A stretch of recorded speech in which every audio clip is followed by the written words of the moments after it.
hello Instagram, hello YouTube, j'espère que tout le monde va bien. On se retrouve aujourd'hui pour une nouvelle vidéo. Pour celles qui ne me connaissent pas, je m'appelle Claire, je suis coach relationnel. J'aide les femmes à revenir à une relation saine avec elles-mêmes et surtout avec les autres. Hello hello à tous, merci de me rejoindre pour ce direct aujourd'hui. Alors aujourd'hui, on va parler de pourquoi tu n'arrives pas à dire non. Pourquoi c'est pas si simple? Dites-moi déjà si vous m'entendez bien, si l'image est bonne. Hello j'espère que tu vas bien. Ça fait longtemps qu'on s'est pas vu. Hello, alors, je vais éviter de faire des coucous parce que sinon je passe devant la caméra YouTube et ça c'est pas cool. Mince que les femmes, toi aussi, hein, si tu n'arrives pas à dire non, mais je pense que tu arrives maintenant à dire non plus souvent en tout cas. Hello tout le monde, merci de me rejoindre cet après-midi. Donc j'ai avancé l'heure du direct aujourd'hui parce que si vous n'avez pas loupé l'information, je serai en direct tout à l'heure à 20h avec Mathilde. Vous pouvez nous rejoindre si vous êtes entrepreneuse ou entrepreneur sur le lien dans ma bio et on va parler de design humain et comment vendre selon son design. Ok, bien. Et ben, je vais commencer du coup ce live avec du coup une petite mise en situation. Alors je sais pas si ça t'est déjà arrivé de ne pas arriver à dire non à quelqu'un. Alors mets-moi en commentaire si oui, ça t'est déjà arrivé de ne pas arriver à dire non. En fait, tu sais, c'est comme quand tu arrives, quelqu'un te demande quelque chose et tu aimerais dire non parce qu'au fond de toi, tu sais que la situation ne va pas te convenir. Par exemple, quelqu'un te demande de sortir, mais t'as pas envie, ok? T'as pas envie de sortir, mais tu vas te forcer à sortir pour quelque part faire plaisir à l'autre personne. Souvent, Julie, eh ouais. Donc ça arrive, hein, ça m'est déjà arrivé, ça peut arriver. Voilà, c'est une situation qui est très gênante en soi parce qu'on va être là en train de se dire intérieurement non, j'ai pas envie, en train de dire oui à l'autre en se disant ah là là, il faut que je me force, il faut que j'y aille et finalement tu sais que quand tu vas y aller, ça va pas se passer super bien pour toi parce que tu le fais avec le contre-cœur en fait. Tu vas y aller, tu vas te dire qu'est-ce que je fais là? J'ai dit oui, mais finalement voilà. Et c'est là où on rentre dans un dialogue aussi, où on va quelque part reprocher à l'autre de nous avoir invités en disant bah, c'est toi qui m'as dit de venir, mais en fait j'avais pas envie de venir, mais je suis venue quand même, je suis venue pour te faire plaisir. Et là on va reporter la responsabilité sur l'autre. C'est pour toi que je le fais, et on va bien le signifier à l'autre en fait. Pourquoi on n'arrive pas à dire tout simplement non, je n'ai pas envie? J'ai porté un questionnaire là-dessus il n'y a pas si longtemps que ça. Je connais très bien forcément la blessure associée, je vais t'en parler après. Mais je connais aussi très bien cette situation. Quand tu n'arrives pas à dire non et que tu dis oui systématiquement, qu'est-ce qui arrive à ce moment-là?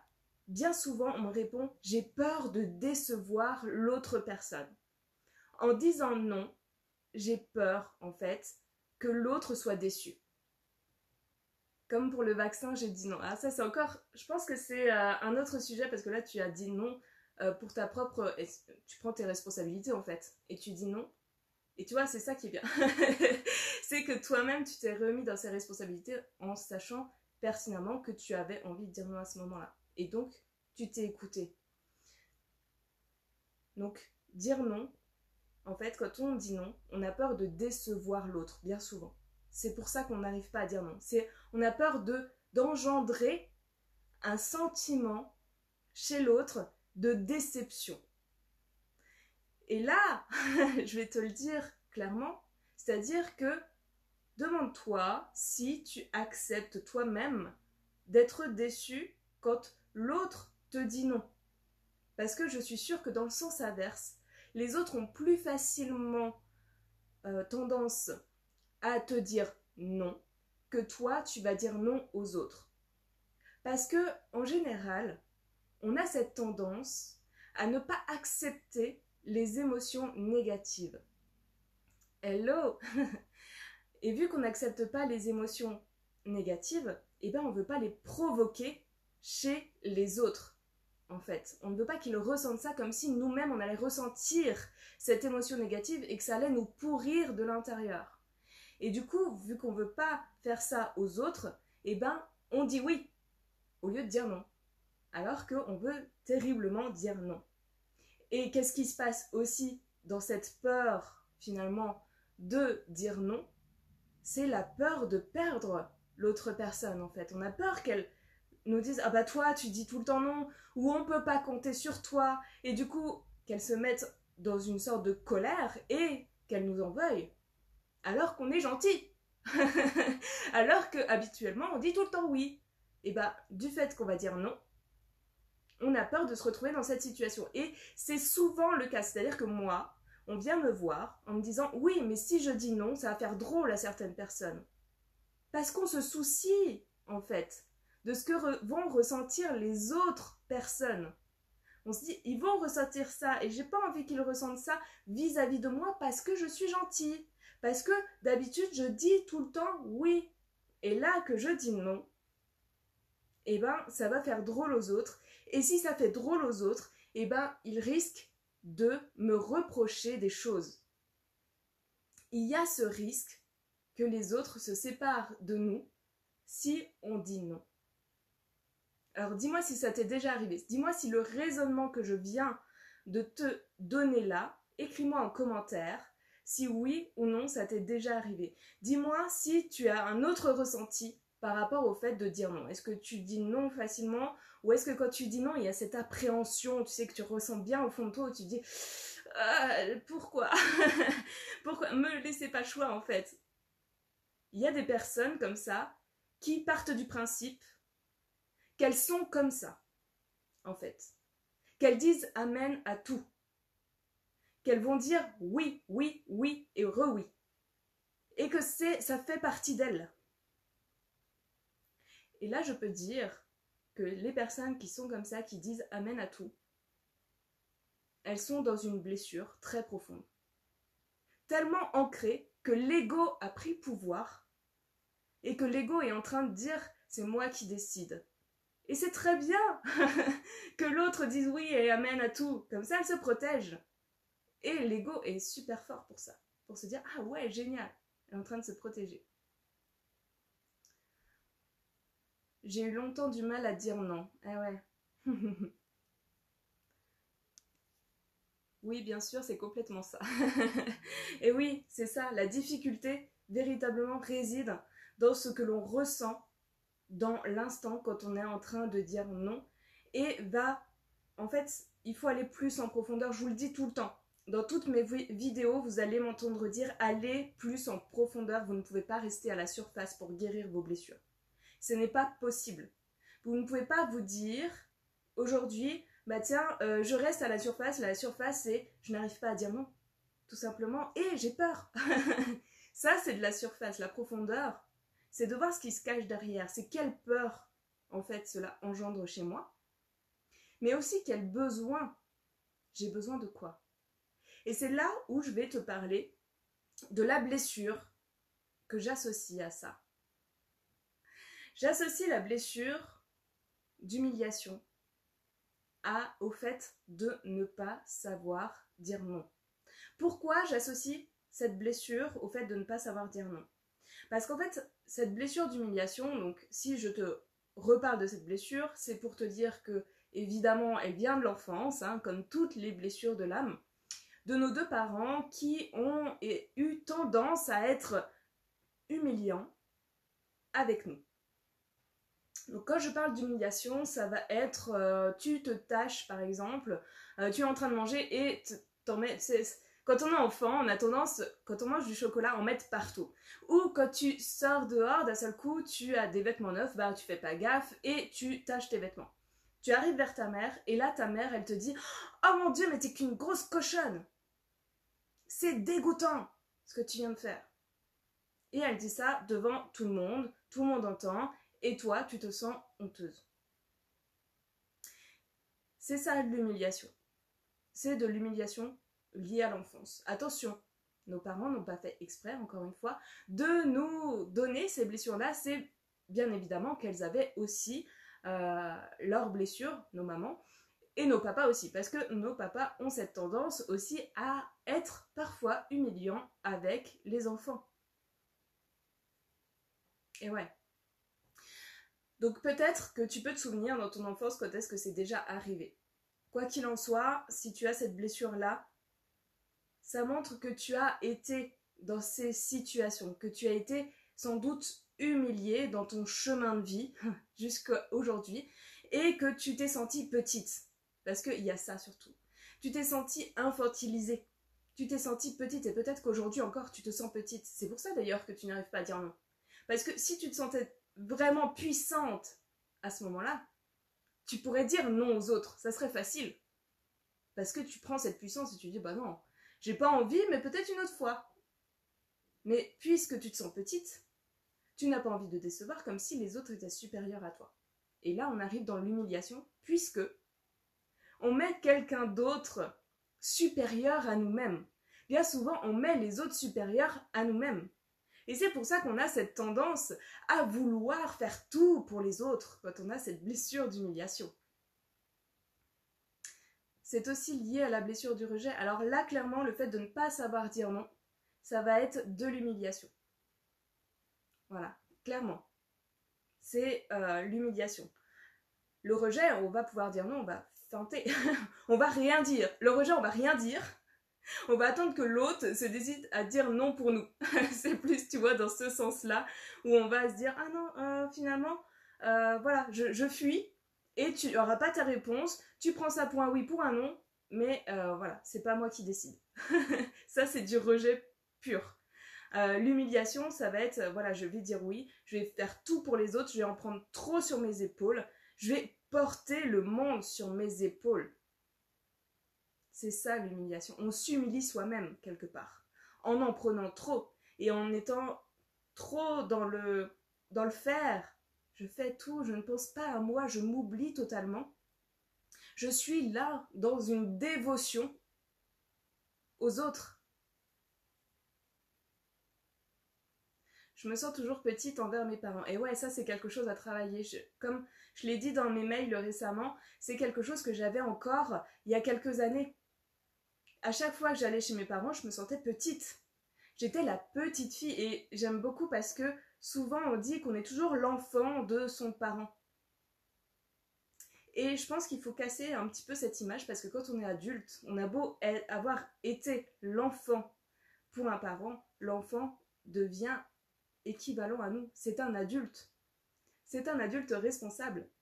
Et c'est là où on casse un petit peu l'image du parent et on arrive à rentrer dans quelque chose de bien plus profond et à travailler plus en profondeur sur nos relations parentales. C'est moi que tu décris. Je ne pensais pas avoir cette blessure. Bah tu vois, comme quoi. Comme quoi, on en apprend tous les jours. Donc effectivement, la blessure, voilà, on en prend vraiment trop sur les épaules et on a cette fâcheuse tendance à s'oublier, à porter le masque du masochiste. On dit qu'on porte le masque du masochiste. Pourquoi ? Parce que, comme je l'ai dit tout à l'heure, c'est-à-dire que si on dit oui alors qu'on pense non à l'intérieur, eh ben on sait que on va passer un mauvais moment quelque part. En se forçant en fait, on va passer un mauvais moment. Quand on se force à faire les choses, on ne le fait pas par amour. On est clair, on ne le fait pas par amour. On s'oblige. On va dire je dois le faire. Et on a souvent ce discours-là. Je dois faire ça. Si je ne le fais pas, personne ne le fait. Je dois le faire. Je dois subvenir. Je dois. Et on se retrouve avec une multitude de choses à faire. De devoirs à accomplir. Plein de choses. Et on arrive finalement avec une masse de travail, de charge mentale qui est difficile à gérer. Et on se fait du mal comme ça. C'est pour ça qu'on porte le masque du masochiste aussi. C'est-à-dire qu'on se fait du mal. On le sait pertinemment. Mais on va continuer en se donnant raison. On va se trouver des raisons de le faire. Ce qui va encore engendrer du mal. C'est-à-dire que si aujourd'hui c'est pareil, tu vis au niveau alimentaire des compulsions où tu vas te faire du mal avec la nourriture, c'est aussi une conséquence du fait que tu aies cette blessure.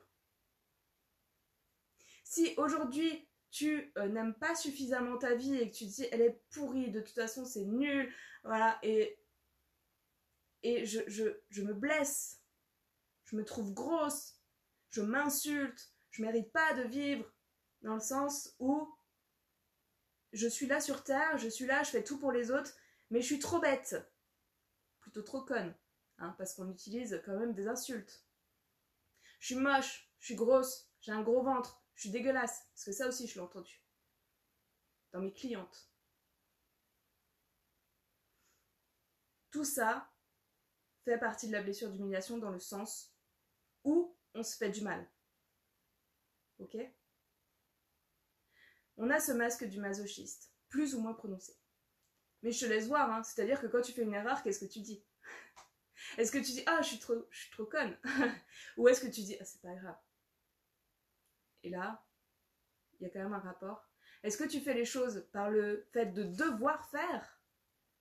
Ou est-ce que tu fais les choses par amour ? Est-ce que tu sais dire non ? Stop. Là, je prends soin de moi. Ou est-ce que tu ne le fais pas ? Et c'est ça qu'il faut voir dans ta vie. C'est là, en fait, qu'il faut appuyer. C'est cette prise de conscience que tu dois avoir aujourd'hui. Parce que si tu n'arrives pas à dire non, tu passes à côté de ta vie. Tu passes à côté de ton être, tu passes à côté de la meilleure personne que tu es au fond de toi. Parce que tu n'es pas en train de montrer la meilleure version de toi en faisant plein de choses pour les autres. Non, c'est faux. Tu crois que oui, mais en fait c'est faux. Tu seras tellement plus épanoui si tu prends soin de toi d'abord et ensuite des autres. Tu seras tellement plus rayonnante que les autres auront envie d'être avec toi. Tout ça, en fait, ça montre que aujourd'hui, tu ne te respectes pas suffisamment. Et c'est ça, en fait, qu'il faut faire aujourd'hui. C'est-à-dire commencer à te respecter pour que les autres te respectent enfin. Parce qu'avoir la blessure d'humiliation, c'est dans l'irrespect de soi. Les autres ne nous respectent pas. Pourquoi ? Parce que nous-mêmes, on ne se respecte pas. On montre aux autres, en fait, comment on fait avec nous-mêmes. C'est-à-dire que si je dis de moi que je suis conne, je permets aux autres de dire que je suis conne. Alors que si je dis de moi que je suis une personne bienveillante qui fait des erreurs, les autres auront aussi cette image de moi, de personne bienveillante qui fait des erreurs. Et si quelqu'un me dit que je suis conne, je peux dire « je ne te permets pas de dire ça à mon sujet ». Et c'est là où on sort en fait de cette blessure d'humiliation. C'est là où on commence à sortir véritablement de cette blessure à partir du moment où on commence à se respecter soi-même. Et c'est là où on vient toucher les profondeurs de son âme. Il faut se respecter soi. C'est-à-dire prendre le temps d'analyser. Est-ce que j'ai envie ou pas ? Prenez le temps de répondre. Vous n'êtes pas obligé de dire oui tout de suite. Alors que vous pensez non.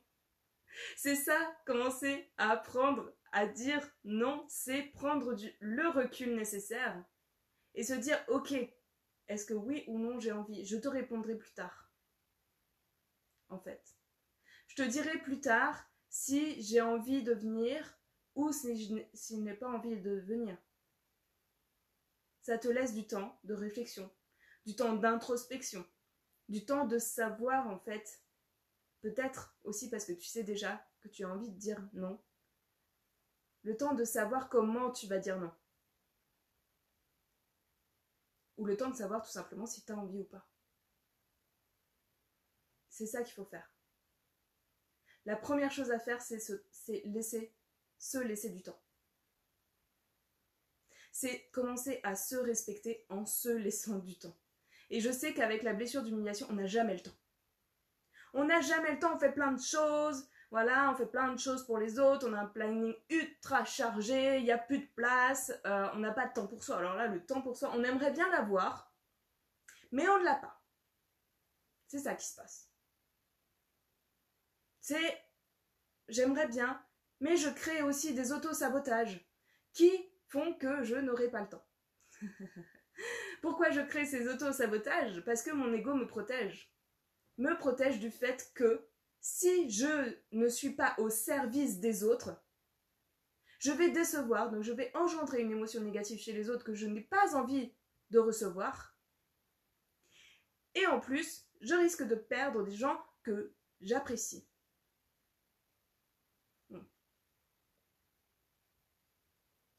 Ça fait réfléchir. Est-ce que tous ceux qui souffrent de la blessure d'humiliation sont en surpoids? Oui, enfin non. Non. Oui et non. Non, en fait non. Je souffrais d'une blessure d'humiliation. En soi, je n'ai pas été en surpoids. Donc tu vois, oui et non, parce qu'en fait, il y a d'autres blessures qui viennent là-dessus. C'est-à-dire que je souffrais d'une blessure d'humiliation. J'étais beaucoup dans la dévotion aux autres, hein, puis vous savez que j'adore être au service des autres, je fais ma vie là-dessus. Je base ma vie sur le fait de donner. Mais aujourd'hui, je pense à moi plutôt qu'aux autres. J'étais dans cette blessure d'humiliation parce que je me faisais du mal avec la nourriture. C'est-à-dire que je me remplissais de nourriture jusqu'à avoir mal. J'ai été dans cette blessure d'humiliation parce que je m'insultais. J'ai dit de moi que j'étais conne, mais ça encore... Ça fait partie presque du langage courant des jeunes. Et je disais aussi de moi que j'étais moche, grosse. Voilà. Tout ça, enfin. Je me dénigrais beaucoup. J'étais dans cette blessure d'humiliation parce qu'à un moment dans ma vie, je me suis mutilée. J'ai été profondément dans cette blessure. Je n'ai pas été en surpoids parce que il y avait la blessure d'injustice qui était très présente chez moi. Et cette blessure d'injustice a tendance à contrôler la nourriture, à vouloir bien faire, à être parfaite. Et du coup, j'étais au régime constamment. Et à contrario, j'arrivais pas à perdre du poids forcément, puisque j'avais de grosses compulsions alimentaires où je me faisais mal avec la nourriture. Comment casser alors ce cercle vicieux de se remplir? C'est véritablement, je vais te dire Nadia, c'est véritablement le fait de commencer à se respecter. Pourquoi on se remplit avec la nourriture? Parce qu'on ne s'aime pas. On se déteste. Il n'y a pas d'autre mot en fait. On déteste notre corps. On veut perdre quelque chose. Alors le cerveau n'aime pas du tout perdre. À toutes les personnes qui veulent perdre du poids, le cerveau refuse de perdre quoi que ce soit. Inconsciemment. On veut pas perdre, on veut gagner. On est des warriors, on veut gagner. Et ben, dès que tu cherches à perdre, ton cerveau va se mettre en alerte et va chercher à se remplir. Déjà, rien que ça, rien qu'à chaque fois tu vas entamer un régime, il y a cette notion de je vais perdre quelque chose. Donc le cerveau switch directement et va faire en sorte que tu te remplisses plus. Donc c'est retrouver un rapport sain avec soi-même déjà dans un premier temps, avec son corps, commencer à aimer son corps, à s'aimer soi-même en tant qu'être humain, arrêter de s'insulter toutes les 2 secondes, arrêter de croire qu'on est petite, arrêter de croire qu'on vaut moins que les autres. Ok? Tout ça, c'est déjà une tellement grosse partie en soi. J'ai commencé à faire ça. La première chose que j'ai faite, c'était ça. C'était me regarder dans le miroir et arrêter de m'insulter. Puis j'ai commencé à approcher mon corps parce que j'arrivais même plus à le toucher. Donc j'ai commencé à aimer mon corps, à le toucher, à le regarder, à lui faire des lettres d'amour à ce corps. Et puis j'ai continué dans ce sens avec la nourriture, bien sûr, tu vois, en se disant que j'avais le droit de tout manger et que je devais plus jamais être au régime dans ma vie. Et c'est ce que je fais encore aujourd'hui. Je sais qu'aujourd'hui, si dans ma tête je me dis que je suis au régime, je vais prendre du poids. C'est quelque chose chez moi qui est comme ça. Si je me dis que je vais être au régime, mon cerveau switch et d'un seul coup, il me fait me remplir plus que d'habitude. Si je me dis que je dois arrêter le chocolat, je vais avoir envie de chocolat. Donc finalement, j'ai arrêté de me dire que je dois arrêter. Je me suis dit que j'avais le droit à tout. Donc j'ai suivi mes envies. De quoi j'ai envie de manger. Et si je craquais, avant j'avais cette tendance à me dire que j'étais nulle, que franchement c'était n'importe quoi, à me culpabiliser à mort, j'ai arrêté. J'ai dit si je mange, même si je mange beaucoup, ça veut dire que mon corps en a besoin. Et je m'autorisais. Et je me suis vraiment mis dans la tête que si je mangeais beaucoup, c'était normal, c'était mon corps qui avait besoin de cette nourriture pour aller bien. Et petit à petit, en quelques semaines, j'ai commencé à moins manger, jusqu'à revenir à quelque chose qui est totalement normal et naturel pour moi. En fait, moi je suis en surpoids, en obésité, et ma blessure dominante, c'est l'humiliation. Et je ne supporte pas trop ce poids. Mais je me place souvent en victime. Et je me dis que je mérite pas ce corps plein de gras alors que beaucoup sont plus minces. Tu vois, tu le dis toi-même en fait, Nadia, dans ce que tu énonces ici. Tu le dis, je ne mérite pas ce corps plein de gras. Mais c'est qu'un corps, il n'a rien demandé. Il n'a jamais demandé ton corps à ce que tu l'insultes, à ce que tu le dénigres de cette façon-là. Et plus tu vas le dénigrer, et plus ton corps, il va retenir, comme une carapace en fait. Il va se braquer. Tu vois, tu comprends ce que je veux dire. C'est-à-dire que si moi je te dis « Oh, t'es trop grosse, c'est pas possible », tu vas te braquer, tu vas te sentir comme ça. Bah, ton corps, il va faire pareil, il va faire la même chose. Pourquoi il perdrait alors qu'il va se braquer, il va se tenir, il va s'accrocher à toi comme ça. Il va dire « Ah, je me braque, je la tiens ». Alors que si tu lâches du laisses, c'est mon corps. Il me permet de bouger tous les jours. Oui, c'est difficile parce que quand on est en obésité, c'est difficile. Je le sais, c'est vrai. C'est une réalité. C'est difficile. Mais, néanmoins, plus tu seras dans cette acceptation du corps aujourd'hui, dans le fait de bouger, voilà, mon corps me permet de bouger. Essaye de voir ce que tu peux faire chaque jour, peut-être un peu plus dans l'amour de toi. Parce que tu n'es pas que ça. Et on s'identifie trop à notre corps. Trop souvent à notre corps. On est trop en train de se dire « je suis mon corps », voilà, parce que la société veut nous faire croire que les femmes attirantes sont plus belles quand elles sont minces. Mais non, ça n'a rien à voir. Les femmes sont plus belles quand elles s'assument. Elles sont plus rayonnantes quand elles disent véritablement ce qu'elles ont envie de faire dans leur vie. Quand elles sont alignées à elles-mêmes, elles sont beaucoup plus belles encore. Et moi, j'aime rendre ces femmes plus belles au quotidien, en fait. J'aime vous donner l'opportunité de rayonner, de vous affirmer et de dire « je suis belle, je suis canon ». Et je le sais, et ça ne dépend pas que de mon poids. Parce qu'on le sait, on a du poids émotionnel aussi. C'est pour ça que j'ai fait aussi des hypnoses, enfin une hypnose sur les kilos émotionnels pour une cliente et que je l'ai mis en ligne. Je sais, parce que moi aussi, je suis passée par là. Les kilos émotionnels. On retient trop de choses. Trop de choses de notre enfance et on s'en met plein le dos. Il faut arrêter de s'en mettre plein le dos, c'est pas toujours les autres.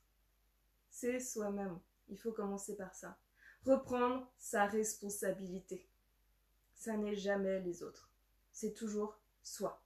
Et tout commence par soi. C'est jamais les autres qui vont nous dire « il faudrait que tu fasses un coaching avec Claire ». J'en vois beaucoup. Je vois beaucoup de mes coachés qui me disent « ah, j'ai dit à ma copine de venir ».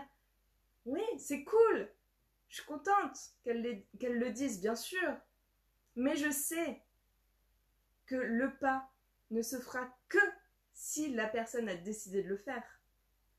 Et ça commence que par soi, toujours, toujours par soi.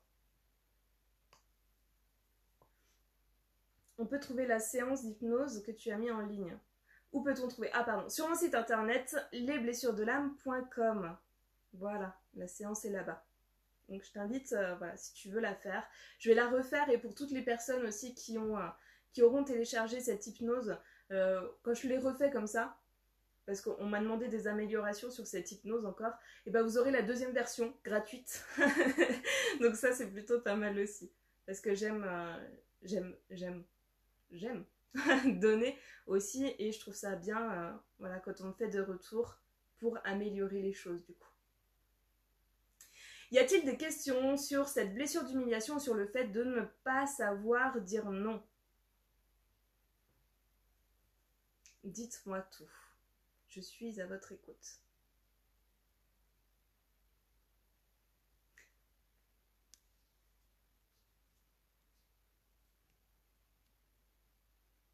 Hop là, voilà, je regardais si j'avais encore des messages au-dessus que je n'avais pas traités.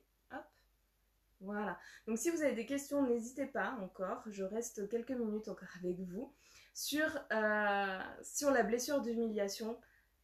Bien sûr, ce live sera en replay. Je suis plus intéressée par la blessure du rejet et d'abandon. Donc la blessure du rejet et d'abandon, je les ai traitées dans les 2 lives précédentes. Donc je te laisse aller voir sur mon compte Instagram. Il y a 2 lives, les 2 derniers, donc des semaines précédentes, les 2 semaines précédentes, où j'ai traité la blessure d'abandon et la blessure du rejet. Donc je t'invite véritablement à aller voir, faire un tour, à checker ces lives. Et si tu as besoin, évidemment, on se retrouve en message privé. Voilà, parce que c'est avec grand plaisir que je réponds à tous vos messages. Génial. Ok, top. Bien, et bien s'il n'y a plus de questions sur cette blessure d'humiliation, je vais vous laisser. En tout cas, je vous retrouve pour celles qui sont entrepreneuses ce soir à 20h avec Mathilde sur le lien qu'il y a dans la bio. Donc, j'ai hâte de vous retrouver. Je vous souhaite une très très belle soirée et je vous dis à très vite. Gros bisous.